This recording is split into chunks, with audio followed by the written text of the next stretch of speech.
जय हिंद दोस्तों। तो प्रैक्टिस सेट की सॉल्व करने की सीरीज में हम लोग आगे बढ़ते हैं। तो आज देखते हैं दूसरा प्रैक्टिस सेट। ठीक है,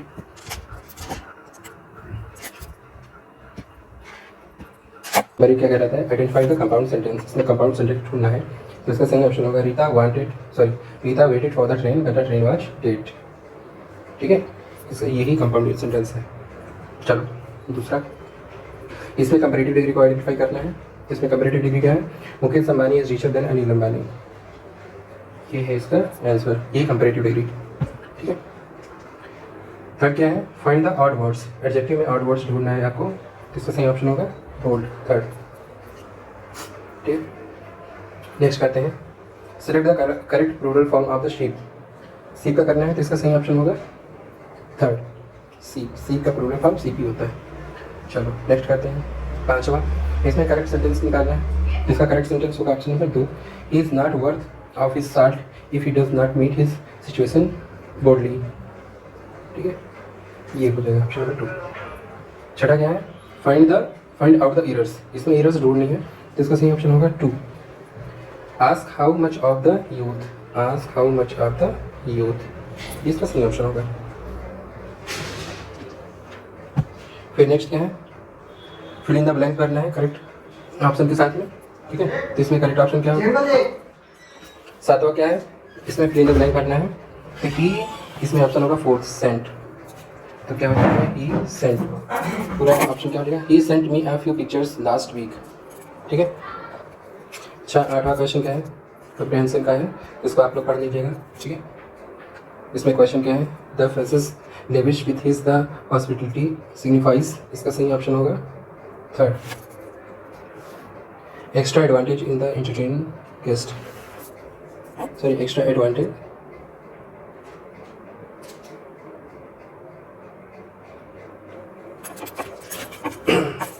आगे चलते हैं, इसका सही ऑप्शन होगा extra evidence in the entertaining guest, third.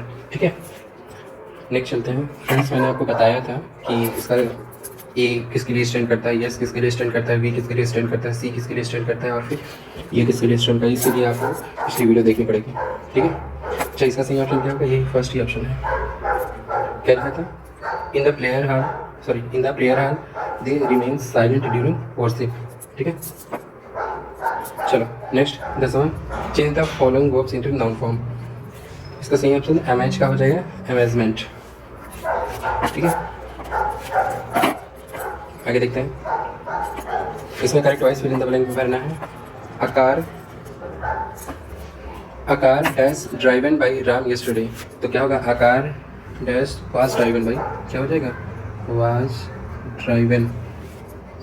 Was being driven by Ram yesterday. ठीक है, फोर्थ में फिल इन द ब्लैंक भरना है। ठीक है, तो बरामा का क्या होगा, third, amazed. I am always amazed that people will actually choosing to sit in the front of television। फिर 13 क्या होगा, select the correct question type, Susan is America. ठीक है, इसमें क्या होगा, is not she, Susan is American, is not she. Okay, चलो आगे देखते हैं, select the correct tense form of the verbs giving the brackets। Personal computer tax, अब बी का फॉर्म आपको निकालना है, cheap and the getting cheaper. ठीक है, तो इसका सही ऑप्शन क्या होगा, आर। बी किस में कन्वर्ट हो जाएगा, आर में, computers are, personal computers are cheap and getting cheaper. ठीक है, फिर 15वां क्या कहलाता है, इसमें फिर द फिलिंग द ब्लैंक करना है। In Italy dash average life of a government is 11 months. ठीक है, तो इसका क्या होगा, third, in the Italy the average life of a government is 11 months. फिर नेक्स्ट क्या होगा, 16वां, फिल इन द ब्लैंक्स। फिर से वही फिल इन द ब्लैंक्स बनना है प्रीपोजिशन के साथ में। 16वां क्या है, यही प्रीपोजिशन के साथ में फिल इन द ब्लैंक्स भरना है। Neetu's marriage dash Deepak was the ट्यूबलेस। तो इसके साथ में क्या होगा, option 2, with Neetu marriage with Deepak. ठीक है, 17वां क्या कहलाता है, choose the correct antonyms. Antonyms इसमें ढूंढना है। इलेक्शन का एंटोनिम्स क्या होता है, डिस्पेयर। इलेक्शन का एंटोनिम्स डिस्पेयर। ठीक है, इसमें प्रीफिक्स ढूंढना है, इसमें कौन सा प्रीफिक्स है, तो सही प्रीफिक्स है डिशोबे। ठीक है, फिर 19वां क्या कहलाता है, लिस्ट फर्स्ट लिस्ट सेकेंड को मैनेज करना है, ठीक है। तो ये पहला का होगा पहला, दूसरा का होगा दूसरा, तीसरा का होगा तीसरा, चौथा का होगा चौथा, मतलब ऑप्शन यही सही है, ठीक। फिर नेक्स्ट क्वेश्चन में क्या है, सिनोनिम्स निकालना है आपको, ठीक है। सिनोनिम्स इसमें क्या है, कैप्रिसियस का सिनोनिम्स क्या होता है, अनचेंजेबल, ठीक। चलो नेक्स्ट अब 8वीं में आते हैं। क्वेश्चन नंबर 21 क्या कहलाता है, नमक सत्याग्रह के संबंध में निम्नलिखित कथनों पर विचार करें। तो इसका सही ऑप्शन क्या होगा, केवल 1 और 2। मतलब नमक सत्याग्रह में क्या होता है, यह नागरिक आज्ञा का एक रूप था या पहली बार राष्ट्रवादी गतिविधि थी जिसमें महिलाओं ने बड़ी संख्या में भाग लिया था। यही दोनों सही होंगी, ठीक है। चलो 22वां क्या है, भारतीय राष्ट्रीय कांग्रेस की स्थापना निम्नलिखित में किस वायसराय के समय में की गई थी। तो किसके समय में की गई थी, लॉर्ड डफरिन के समय में की गई थी, ठीक है। फिर नेक्स्ट क्या कहलाता है, ब्रिटिश अधिकारी जो गवर्नर जनरल के प्रतिनिधि थे और जो ऐसे राज्य में रहते थे जो प्रत्यक्ष ब्रिटिश शासन के अधीन नहीं था, को क्या बुलाया जाता था। इसका सही ऑप्शन होगा रेजिडेंस, ओके। तो नेक्स्ट क्वेश्चन है 24वां मिनट, तो नेक्स्ट क्वेश्चन है 24वां, भारतीय राज्य समिति का गठन 1928 में किसके नेतृत्व में हुआ था। मतलब भारतीय राज्य समिति गठन 1928 किसके नेतृत्व में हुआ था, ठीक है। तो ये हुआ था, इसका ऑप्शन है 3 सर हार्वर्ड बटलर, ठीक है। हार्वर्ड बटलर सर के नेतृत्व में भारतीय राज्य समिति का गठन हुआ था 1928 में, ठीक। नेक्स्ट बढ़ते हैं, मुगल दरबार में राजकुमार दारा शिकोह के चिकित्सक के रूप में निम्नलिखित में कौन सा जुड़ा हुआ था। तो मुगल दरबार में राजकुमार दारा शिकोह के रूप में, इसका सही ऑप्शन है ऑप्शन 3 फ्रेंकोइस बर्नियर। मतलब मुगल दरबार के राजकुमार दारा शिकोह के चिकित्सक के रूप में फ्रेंकोइस बर्नियर जुड़े हुए थे, ठीक है। 26वां पढ़ लीजिएगा, ये इतना ढेर सारा है तो इसको आप पढ़ लीजिएगा, आप पॉज कर दीजिएगा, ठीक है। 26वां का सही आंसर क्या है, मैं सोचा उपयुक्त में से कोई नहीं। मतलब ये जो कुछ भी है ये सारी गलत है। कोई राजनीतिक दल जब लोग सभा या राज्य विधानसभाओं के आम चुनाव में 4 या अधिक राज्यों में मतदान किए गए कुल वैध वोटों में से कम 6% प्राप्त करता है, ये सब भी गलत है, ये भी गलत है, ठीक है। 27वां चलते हैं, बिना प्रतिनिधित्व के कोई कर नहीं का लोकप्रिय नारा कब दिया गया था, ठीक है। तो ये दिया गया है अमेरिकी स्वतंत्रता संग्राम के समय में, ऑप्शन नंबर 2। 28वां है, भारत में संघ कार्यकारी के बारे में निम्नलिखित में कौन सा कथन सही है, ठीक है। तो कथन देख लेते हैं, ये भारतीय संविधान के अनुसार मंत्रिपरिषद के सदस्यों की कुल संख्या लोगों के सदन के सदस्यों की कुल संख्या का 20% से अधिक नहीं हो सकती। ऑप्शन नंबर 2 है, विभिन्न मंत्रियों का पद राष्ट्रपति द्वारा निर्धारित किया जा सकता है, ठीक है। इसका सही ऑप्शन क्या होगा, 28 का 4, इनमें से कोई नहीं, ठीक है। मतलब ये भी गलत है, ये भी गलत है, ये भी गलत है, आप देख लीजिएगा पॉज करके वीडियो। 29 क्या कहलाता है, सहारा रेगिस्तान का साहिल क्षेत्र निम्नलिखित में से किसके साथ जुड़ा हुआ है, ठीक है। तो ये जुड़ा हुआ है सहारा रेगिस्तान के दक्षिणी किनारे के साथ जुड़ा हुआ है, सहारा रेगिस्तान के साहिल क्षेत्र सहारा रेगिस्तान के दक्षिणी किनारे के साथ जुड़ा हुआ है, ठीक है। 30 क्या है, राजगृह वैशाली और पाटलिपुत्र के बीच निम्नलिखित में से कौन सी चीजें समान थी। चलो देखते हैं क्या समान थी, ये क्या समान थी, महासंघिकों के बौद्ध सिद्धांतों के संकलन से जुड़े स्थान थे ये। मतलब राजगृह वैशाली और पाटलिपुत्र ये सब किससे जुड़े स्थान थे, महासंघिकों के बौद्ध सिद्धांतों से, ठीक है। 31वां क्या है, भारत के संविधान के अनुच्छेद 368 से संबंधित है। अच्छा 368 से क्या संबंध है, संविधान में संशोधन करने की शक्ति संसद के पास में है, वही शक्तियाँ 368 में दी गई हैं, ठीक है। 32वां, ऐत्रेय संप्रदाय और धन्वंतरी संप्रदाय निम्नलिखित में प्रणाली में किसके साथ जुड़े हुए हैं। चलो भैया इसको भी देख लेते हैं, ये जुड़े हुए हैं आयुर्वेद के साथ में, ठीक है। नेक्स्ट करते हैं, निम्नलिखित तत्वों पर विचार करें। अब ये विचार कर लेना, पहला दूसरा तीसरा इन सब पर विचार कर लेना है वीडियो पॉज करके। तो इसका सही ऑप्शन है केवल 1 और 2, ठीक है। मतलब ये वाला सही ऑप्शन है, ये वाला सही ऑप्शन है, ये ऑप्शन नहीं है, ठीक है। पहला पढ़ लेना पूरा और दूसरा पढ़ लेना लोग।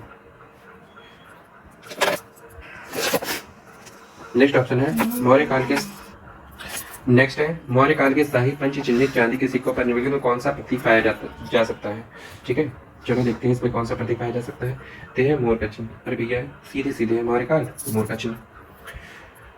नेक्स्ट है 35वां, गोइटर किसकी कमी के कारण होता है। गोइटर कोई एक रोग होता है, ठीक है, तो किसकी कमी के कारण होता है, आयोडीन की कमी के कारण होता है। फिर नेक्स्ट है 36वां, सागरमाला परियोजना के लिए निम्नलिखित में से कौन सा मंत्रालय नोडल एजेंसी है? ठीक है, तो इसका सही ऑप्शन है नौवहन मंत्रालय। 37वां है गियाना आइलैंड किनके बीच में स्थित है? तो गियाना आइलैंड ओरिनोको नदी और अमेजन नदी के बीच में स्थित है। ठीक है, समझ में आ रहा है? चलो अच्छी बात है, आगे बढ़ते हैं। कर्क रेखा कहाँ से नहीं गुजरती है? ये 38वां क्वेश्चन है कि कर्क रेखा कहाँ से नहीं गुजरती? तो कर्क रेखा ईरान से नहीं गुजरती है। ठीक है, 39वां क्वेश्चन है। ठीक है, भारत में एकल हस्तांतरित वोट सिस्टम के माध्यम से अनुपातिक प्रतिनिधित्व के लिए अपनाया जाता है। पहला ऑप्शन है राज्यसभा, दूसरा ऑप्शन है राज्य विधायकी परिषद, तीसरा ऑप्शन है राष्ट्रपति, चौथा ऑप्शन है उपराष्ट्रपति। इसका सही ऑप्शन क्या होगा? इसका सही आंसर होगा फोर्थ, उपयुक्त सभी। मतलब राज्यसभा भी हो सकता है, राज्य विधायक परिषद भी हो सकता है, राष्ट्रपति भी हो सकता है और उपराष्ट्रपति भी हो सकता है। ठीक है, नेक्स्ट है 40वां। भारतीय संविधान में कौन सा अनुच्छेद समान नागरिक संहिता से संबंधित है? ठीक है, तो इसमें अनुच्छेद 44 जो डीपीडीसी के थ्रू है। 41वां क्या कहलाता है? निम्नलिखित कथनों से राष्ट्रीय उद्यान की पहचान करें। तो इसमें राष्ट्रीय उद्यान क्या है? ये वो जो राष्ट्रीय उद्यान है उसकी ये कैरेक्टरिस्टिक बता रहा है। ठीक है, कि यह नेपाल की अपने को सीमा साझा करता है, यह क्षेत्र मोहन नदी और सोहेल नदी से निकलता है, किशनपुर वन्यजीव अभ्यारण्य और कटनिया घाट वन्यजीव अभ्यारण्य के समीप में स्थित है। तो ये इधर लखनऊ के साइड में ही पड़ता है। ठीक है, क्या पड़ता है? दुधवा राष्ट्रीय उद्यान, Dudhwa national park, option number 2। ठीक है, नेक्स्ट है अल्ट्रावायलेट किरणों को जीवों के लिए बहुत हानिकारक माना जाता है। निम्नलिखित में कौन सा यूवी किरणों से हानिकारक प्रभाव है? चलो देखते हैं इसमें कौन सा प्रभाव है। उपयुक्त सभी, मतलब डीएनए बदलाव भी हो सकता है, त्वचा कैंसर भी हो सकता है और अंधापन भी आ सकता है। ठीक है, नेक्स्ट करते हैं 43वां। निम्नलिखित कारकों में से कौन सा पृथ्वी के मैग्नेटोस्फीयर के आकारों को परिभाषित करता है? तो इसका सही ऑप्शन क्या होगा? केवल 1 और 2, मतलब पृथ्वी का आंतरिक चुंबकीय क्षेत्र और सौर हवा से। ठीक है, फिर है 44वां। कृषि जल संरक्षण में निम्नलिखित में कौन सी प्रथाएं मदद कर सकती हैं? चलो इसमें देखते हैं कौन सी प्रथाएं मदद कर सकती हैं। पहला पढ़ लेना, दूसरा और तीसरा तीनों पढ़ लेना।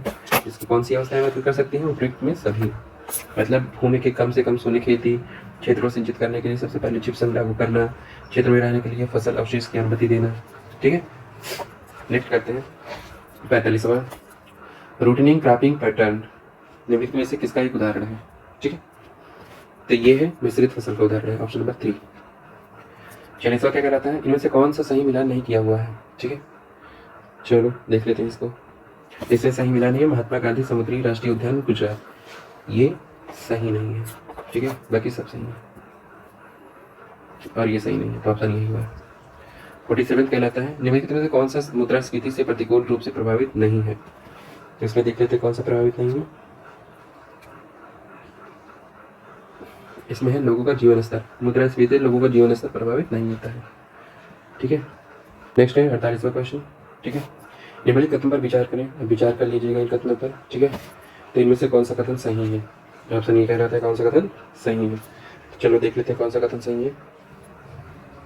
इसमें सही है चौथा, ना तो 1 और ना ही 2, मतलब सारे सारे कथन गलत है।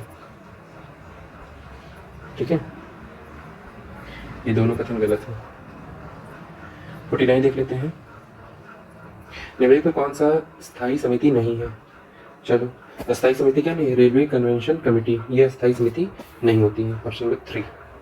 नेक्स्ट देखते हैं 50वां क्वेश्चन। निम्नलिखित कथनों पर विचार करें। ठीक है, तो कथन आपके सामने विचार कर लीजिएगा, पहला कथन दूसरा कथन। तो इसमें कौन सा कथन में प्रतिबिंब का कानून शामिल है? इसका सही ऑप्शन होगा,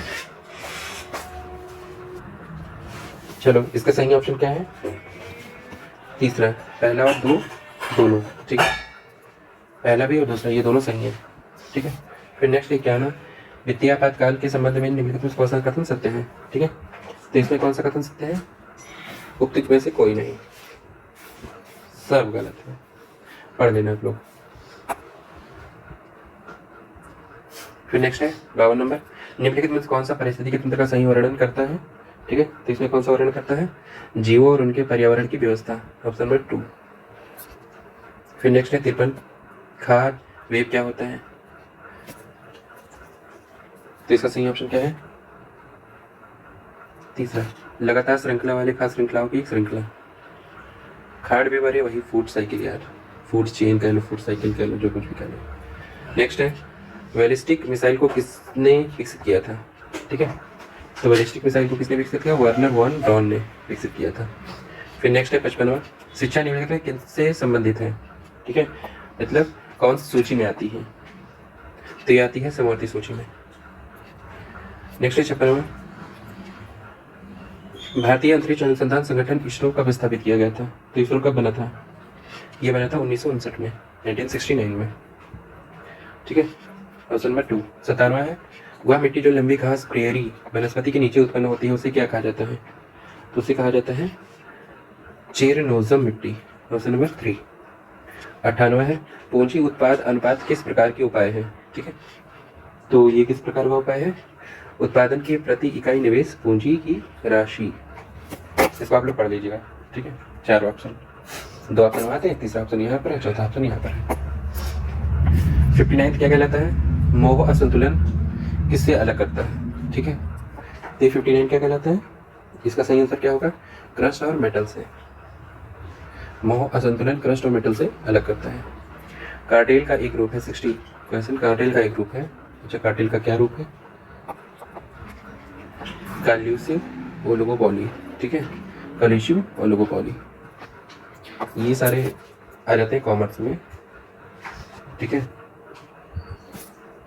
कॉमर्स के इकोनॉमिक्स में आ जाते हैं। अब इकोनॉमिक्स तो यहाँ पर हम डिस्कस कर नहीं रहे हैं, इसलिए डायरेक्टली सीधे आंसर हम लोग बोल दे रहे हैं। ठीक है, 61 क्या कहलाता है? निम्नलिखित कौन सा राष्ट्रीय उद्यान एक समृद्ध जैव विविधता को प्रदर्शित करने वाली वनस्पति के साथ सम्मिलित है? ठीक है, तो इसका सही आंसर होगा केपुल लैमजाओ राष्ट्रीय उद्यान, ऑप्शन नंबर 2। 62 क्या कहलाता है? गन्ना का उचित और लाभकारी मूल्य FRP किसके द्वारा अनुमोदित किया जाता है? तो किया जाता है आर्थिक मामलों का कैबिनेट समिति। ठीक है, ऑप्शन नंबर 1। 63 क्या कहलाता है? रुपए की परिवर्तनीय का तात्पर्य क्या है?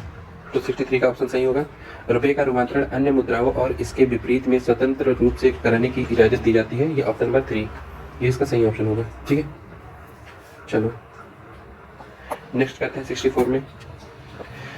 भारतीयों के निम्नलिखित क्षेत्रों में से कौन सा मैंग्रोव वन सदाबहार जंगल और पर्णपाती वनों संयोजन है? ठीक है, तो ये 64 का ऑप्शन सही क्या कहता है? 4th, अंडमान और निकोबार द्वीप समूह। ठीक है, 65वां क्वेश्चन क्या कहलाता है? निम्नलिखित में कौन सा संसद की सबसे बड़ी समिति है? संसद की सबसे बड़ी समिति क्या है? अनुमान समिति। ठीक है, संसद की सबसे बड़ी समिति क्या है? अनुमान समिति। 66वां क्वेश्चन क्या कहलाता है? निम्नलिखित में कौन सा रासायनिक परिवर्तन के उदाहरण है? ठीक है, तो रासायनिक परिवर्तन कौन सा उदाहरण है? ऑप्शन नंबर 2, केवल 3। तीसरा क्या? दूध का खट्टा होना है रासायनिक परिवर्तन के उदाहरण। ठीक है, 67 क्या कहलाता है? फ्लोरा के संरक्षण हेतु इन सीटू विधि के लिए निम्नलिखित में कौन सा? तो इसका सही ऑप्शन क्या होगा? इसका सही ऑप्शन होगा ऑप्शन नंबर 2, वनस्पति उद्यान। ठीक है, फिर नेक्स्ट क्वेश्चन 68, प्रकृति और प्राकृतिक संसाधनों के संरक्षण के लिए अंतर्राष्ट्रीय संघ द्वारा प्रकाशित रेड बुक्स की सूची में क्या क्या है? देखते हैं रेड बुक्स की सूची में क्या क्या है। 68, ठीक है, संकटग्रस्त पौधों की और पशु की प्रजातियां, यही होती है रेड बुक्स में। तो इसका सही क्या हो जाएगा? Option number 2। ठीक है, 69 में क्या कहना था? निम्नलिखित में कौन सा देश बिम्स्टेक का सदस्य नहीं है? तो बिम्स्टेक का सदस्य इसमें से कौन सा नहीं है? Option number 2, Brunei. 70 क्वेश्चन क्या कहलाता है? निम्नलिखित में से कौन सा नाटो में शामिल होने वाला पहला लैटिन अमेरिकी देश बन गया? तो कौन सा देश बन गया जो नाटो में शामिल हुआ था? ये बन गया कोलंबिया। 71वां क्वेश्चन, निम्नलिखित में से कौन सा देश चेहरा आवरण, बुर्का और नकाब, मतलब जो मुस्लिम लोग पहनते हैं, ठीक है, को अपराध बताता है? कि ऐसा कौन सा देश है जहाँ पर बुर्का और नकाब पहनना अपराध कहलाया जाता है? तो इसका सही ऑप्शन है डेनमार्क। डेनमार्क में अगर आप बुर्का पहनेंगे तो आपको जेल हो सकती है। ठीक है, 72वां क्वेश्चन, भारत का पहला राष्ट्रीय खेल विश्वविद्यालय कहाँ खेला जाएगा? भारत का पहला राष्ट्रीय खेल विश्वविद्यालय कहाँ खोला जाएगा? तो सिंपल सी बात है, ये कहाँ खोला जाएगा? ये मणिपुर में खोला जाएगा। ठीक है, अच्छा, इसमें जो लोग एलिमिनेशन मेथड से लगा रहे थे वो मैक्सिमम या तो उत्तर प्रदेश लगाते, या तो हरियाणा लगाते, या तो पंजाब। मणिपुर की तरफ से कोई देखता ही नहीं ना, तो इसीलिए आप करंट अफेयर्स और जनरल नॉलेज पढ़नी चाहिए। यही ना पढ़ियो तो इसे घुमाइयो। चलो नेक्स्ट करते हैं 73 वाला क्वेश्चन। 73 क्या कहलाता है? पुनर्गठित राष्ट्रीय ग्राम स्वराज अभियान के संबंध में निम्नलिखित कथनों पर विचार करें। तो भैया ये दोनों कथनों पर विचार कर लियो। और इसमें क्या होगा? तो इसमें से सही ऑप्शन क्या होगा? ऑप्शन नंबर 3, फर्स्ट और सेकंड दोनों। 74 क्या कहलाता है? लोसर कहाँ का एक प्रसिद्ध त्योहार है? तो भैया लोसर कहाँ का प्रसिद्ध त्योहार है? जम्मू और कश्मीर का, ऑप्शन नंबर 3। नेक्स्ट 75वां क्वेश्चन क्या कहलाता है? स्थानीय स्व सरकार को एक अभ्यास के रूप में सबसे अच्छी तरह से समझाया जा सकता है। ठीक है, तो कैसे समझाया जा सकता है? यह प्रजातांत्रिक विकेंद्रीकरण, मतलब डिसेंट्रलाइजेशन। ठीक है। 76वां क्वेश्चन क्या कहलाता है? कारखाना अधिनियम 1948 के तहत मजदूरी सहित छुट्टी के संबंध में निम्नलिखित कथनों पर विचार करें। अभी आ गया हमारा IR एंड लेबर लॉ। ठीक है, चलो देखते हैं इसका है। ऑप्शन ये पढ़ लेना, ऑप्शन बी पढ़ लेना। इसमें सही ऑप्शन क्या होगा? सही ऑप्शन होगा चौथा, ना तो ए और ना ही बी। ठीक है, दोनों क्वेश्चन दोनों गलत है। 77 क्या कहलाता है? कर्मचारी राज्य बीमा अधिनियम 1948 के अंतर्गत किसे कर्मचारी के परिभाषा में सम्मिलित नहीं किया जा सकता? इसमें भारतीय सेना के जो जवान होते हैं उनको सम्मिलित नहीं किया जा सकता। ठीक है, नेक्स्ट 78वां, न्यूनतम पारिश्रमिक अधिनियम 1948 के संबंध में निम्नलिखित कथनों पर विचार करें। तो भैया ये दोनों कथनों पर विचार कर लेना। ठीक है, इसका सही ऑप्शन क्या होगा? केवल बी, ऑप्शन नंबर 2, मतलब यही। यह अधिनियम केंद्र सरकार और राज्य सरकार दोनों के अंतर्गत अनुसूचित रोजगारों को के न्यूनतम पारिश्रमिक के भुगतान करने के लिए है। कौन सा? न्यूनतम पारिश्रमिक अधिनियम 1948। ठीक है। 79 क्या कहलाता है? औद्योगिक विवाद अधिनियम 1948 के तहत शिकायत निवारण तंत्र के संबंध में निम्नलिखित कथनों पर विचार करें। ठीक है, हाँ भैया IR और लेबर लॉ में, IR एंड लेबर लॉ में आपको मैक्सिमम यही होगा कि क्वेश्चन पर विचार करें। तो जितना ज़्यादा हो सके आप क्वेश्चन की प्रैक्टिस करिए। आप थ्योरी पढ़ लेंगे वो अच्छी बात है, बट थ्योरी को अप्लाई करने में आपका टाइम निकल जाएगा। ठीक है, तो मेरा तो सजेशन यही है कि जितना ज़्यादा हो सके आप क्वेश्चन की प्रैक्टिस करिए, और ऐसे क्वेश्चन की प्रैक्टिस करिए कि जहाँ पर तर्क दिए रहें और जहाँ पर बहुत सारे वो दिए रहें। ठीक है, और उन पर विचार आपको करना पड़े। तो 79 का सही ऑप्शन क्या होगा?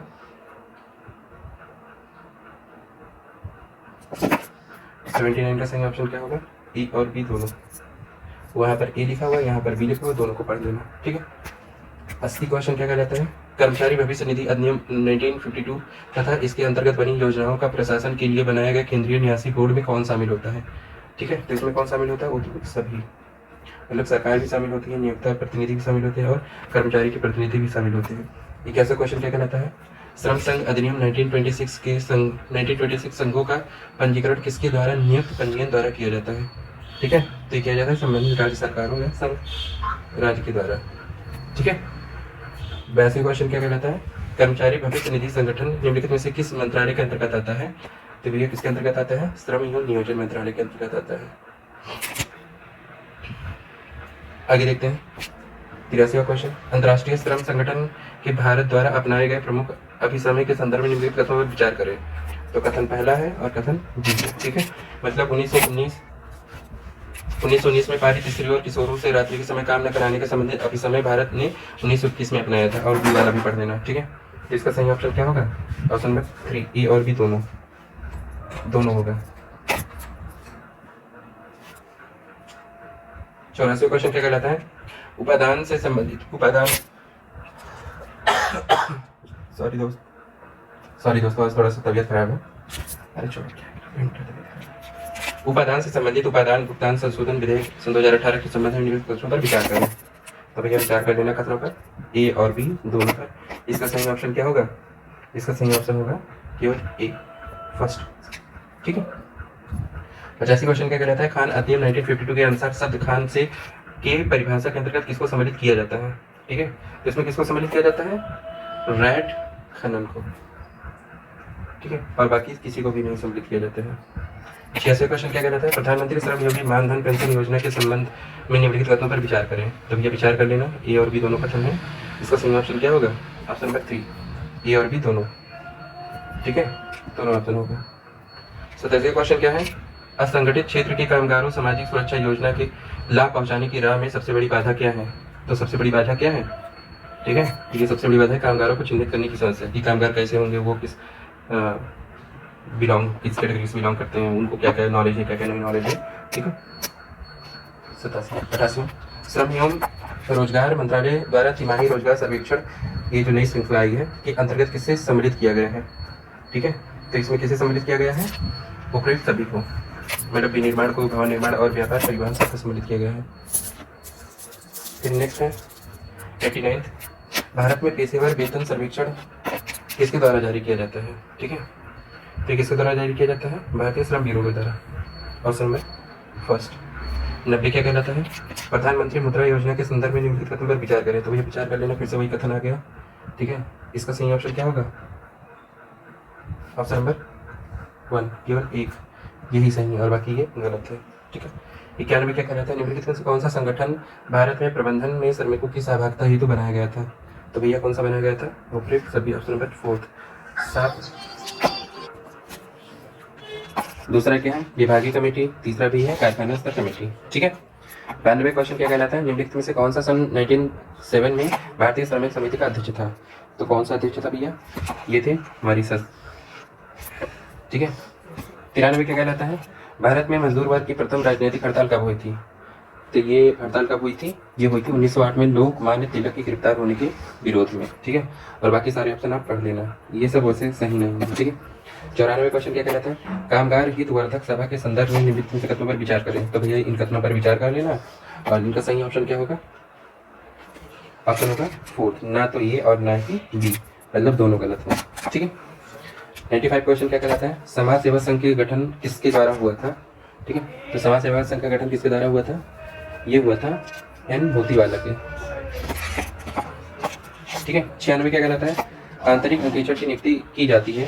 तो आंतरिक अंकेक्षक होता है जो ऑडिटर होता है, उसके लिए क्या किया जाता है?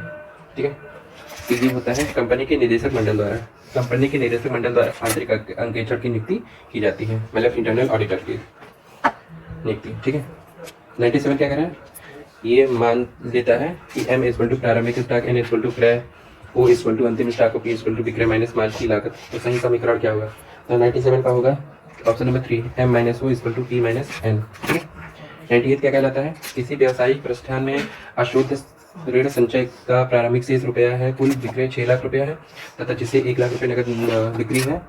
बकाया देनदारों के संबंध में 1% का प्रावधान किया जाना है। वर्ष के लाभ हानि खाते में इस संबंध में डेबिट की जाने वाली राशि क्या होगी? ठीक है, तो वैसे ये तो है इक्वेशन जिसको हम लोग बाद में सॉल्व करेंगे, वैसे हम यहाँ पर आंसर बस केवल बता दे रहे हैं। ठीक, तो इसका सही आंसर क्या होगा? 4, सही, कुछ भी नहीं होगा। 99 क्या कहलाता है? 99 क्या कहलाता है? कोई परिसंपत्ति 50,000 रुपये में खरीदी गई पर प्रतिवर्ष सीधी रेखा विधि के अनुसार मूल्यह्रास मतलब डिप्रिशिएशन लगता है। परिसंपत्ति का उपयोगी जीवन काल 10 वर्ष है और उसका अवशिष्ट मूल्यांकन 10,000 रुपये है। डिप्रिसिएशन की दर क्या होगी? तो डिप्रिसिएशन की दर इसमें से क्या होगी? ठीक है, इसमें डिप्रिसिएशन की दर होगी 8%। ये हम बता ही दिए, ये सारे न्यूमेरिकल हैं और इनको हम बाद में सॉल्व करेंगे। ठीक है। 100 वाला क्वेश्चन क्या रहता है? ये और भी ये वही न्यूमेरिकल है, इसका सही ऑप्शन क्या होगा? ठीक है, ऑप्शन नंबर 2, 7:2:3। ठीक है। 101 वाला वो ये फिर भी न्यूमेरिकल है। ठीक है, 101 भी पढ़ लेना, इसका सही ऑप्शन क्या होगा? 4, कोई लाभ या हानि नहीं। अच्छा सॉरी, ये जो 100 वाला था, ठीक है, हाँ सही तो लगाया तुमने। चलो 101। 102 का क्या है? एक कंपनी अपनी फैक्ट्री के नवीन भवन के निर्माण के पश्चात उसमें स्थानांतरित हो गई। इस प्रक्रिया के दौरान पुराने ढांचे को गिराने में 20,000 रुपये तथा पुराने स्टॉक को स्थानांतरित करने में 2,000 रुपये व्यय हुए। यहाँ पे किस तरह का वर्गीकृत होंगे, मतलब जो एक्सपेंस होते हैं उसको इसमें कैटेगराइज करना है। ठीक है, तो ये किस प्रकार के एक्सपेंसेस हैं? तो ये एक्सपेंसेस हैं पूंजीगत व्यय। ठीक है, कैपिटल एक्सपेंडिचर्स। ठीक है। 103 क्या कहलाता है? एक क्लब ने 31 मार्च 2004 को समाप्त होने वाले वर्ष के निम्नलिखित चंदे प्राप्त किए हैं। ठीक है, जो कुछ भी चंदा होगा, तो चंदे की आय क्या थी? 2,63,800 रुपये। ऑप्शन नंबर ये। 104 क्या कहलाता है? निम्नलिखित में से कौन सा केंद्रीय बजट सन 2020 किसका विषय नहीं है? ठीक है, तो इसमें से क्या है? समावेशी और पर्याप्त विकास, या ऑप्शन नंबर 4 ये विषय नहीं था। 105 क्या कहलाता है? 31 अगस्त 2020 के संसद में पेश किए गए आर्थिक सर्वेक्षण 2019-20 के संबंध में निम्नलिखित कौन सा कथन सही है? ठीक है, तो 105 क्या आंसर क्या होगा? फर्स्ट, केवल ये।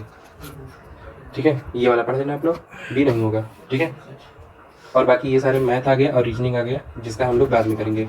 हर एक सैम्पल पेपर में आपको 105 क्वेश्चन मिलेंगे जो थ्योरी के बेस पर होंगे। ठीक है, ओके, धन्यवाद, जय हिंद।